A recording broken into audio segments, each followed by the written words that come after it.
తెలంగాణ ప్రభుత్వం పెండింగ్ బకాయిలను విడుదల చేయకపోవడంతో ఈ నెల 3 నుంచి సమ్మె బాట పడుతున్నట్లు ప్రైవేటు ఉన్నత విద్యాసంస్థల సమైక్య అధ్యక్షుడు రమేష్ వెల్లడించారు. 2 దఫాలుగా బకాయిలు విడుదల చేస్తాము అని ప్రభుత్వం మాట ఇచ్చి నెరవేర్చలేకపోయింది అన్నారు. పెండింగ్ బకాయిలు విడుదల చేయమంటే ప్రభుత్వం విజిలెన్స్ దాడులు అంటూ బెదిరింపులకు దిగుతుందని అన్నారు. విద్యాసంస్థలతో పాటు విద్యార్థులు కూడా ఆందోళనకు దిగుతారు అంటున్న ప్రైవేటు ఉన్నత విద్యాసంస్థల సమైక్య అధ్యక్షుడు రమేష్తో మా ప్రతినిధి విక్రమ్ ఫేస్ టు ఫేస్ చూద్దాం. ప్రైవేటు ఉన్నత విద్యా సంస్థలు ఫీజు రియంబర్స్మెంట్పై ప్రభుత్వానికి ఇచ్చిన డెడ్ లైన్ ముగిసింది. ఈ నేపథ్యంలో నవంబర్ 3వ తేదీ నుంచి సమ్మెకు వెళ్లాలని నిర్ణయం తీసుకున్నాయి. దీంతో మనతో మాట్లాడడానికి ప్రైవేటు ఉన్నత విద్యా సంస్థల సమాఖ్య అధ్యక్షులు రమేష్ గారు మనతో పాటు ఉన్నారు. వారిని అడిగి తెలుసుకునే ప్రయత్నం చేద్దాం. మీరు ఏం చేయబోతున్నారు? మీ భవిష్యత్తు కార్యాచరణ ప్రణాళిక ఏ విధంగా ఉండబోతుంది?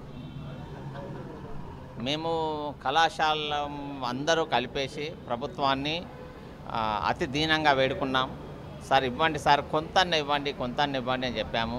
ఈరోజు మేము ఇటు కళాశాలను కన్విన్స్ చేయలేట పరిస్థితి, ఇటు ప్రభుత్వాన్ని కన్విన్స్ చేయలేట పరిస్థితి, ఎటు కాని పరిస్థితులలో ఈరోజు ఏదైతే ప్రభుత్వం 2 సార్లు ఫెయిల్ అయ్యాదో, మొదటిసారి 600 ఇస్తాను దసరా పండుగకి ఏదైతే ఉందో 300 కోర్స్ ఇవ్వడము, మళ్ళీ తర్వాత దీపావళికి 900 కోర్స్ రిమైనింగ్ ఇస్తా అని అందులో ₹1 కూడా ఇవ్వకపోవడము, ఒకవేళ ఇవ్వండి సార్ అని చెప్పేసి లేకపోతే మేము బంద్ డిక్లేర్ చేస్తాం 3rd నుంచి అని చెప్పిన తర్వాత మీరు బంద్ డిక్లేర్ ఎలా చేస్తారని చెప్పేసి విజిలెన్స్ ఇన్స్పెక్షన్స్ అని చెప్పేసి జీవో తీసి మమ్మల్ని అయితే భయభ్రాంతులకైతే గురి చేస్తున్నారో దానివల్ల కళాశాలలు చాలా వెక్స్ అయిపోయాయి.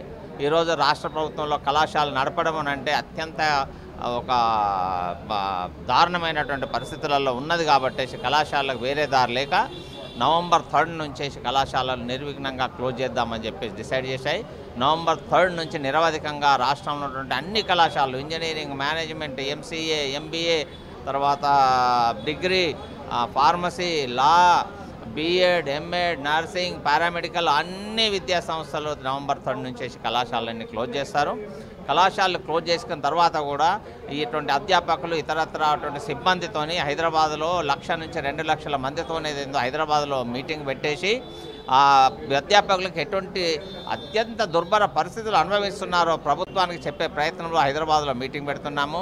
అలాగే 10 లక్షల మంది విద్యార్థులతో హైదరాబాద్లో మీటింగ్ పెడుతున్నాం 11వ రోజు. ఆ 11వ రోజు మీటింగ్ ద్వారా విద్యార్థులకు ఎటువంటి అసౌకర్యాలు కలుగుతున్నాయి ప్రభుత్వం వివరపడడం వల్ల అని చెప్పేసి విద్యార్థులు ప్రభుత్వానికి ఆ మీటింగ్ ద్వారా ప్రభుత్వానికి మెసేజ్ పంపుతారు. మొత్తమే చూసుకోవచ్చు, నవంబర్ 3వ తేదీ నుంచి కళాశాలల బంద్ అయితే కొనసాగుతుంది. ప్రభుత్వం చర్చలకు పిలిస్తే వెళ్తాము. 50% పైగా పెండింగ్ ఫీజు రియంబర్స్మెంట్ బకాయిలు చెల్లించాలని చెప్పి ప్రధానంగా ప్రైవేటు ఉన్నత విద్యా సంస్థల సమాఖ్య డిమాండ్ చేస్తుంది. వీడియో జర్నలిస్ట్ సతీష్తో విక్రమ్, సాక్షి టీవీ, హైదరాబాద్.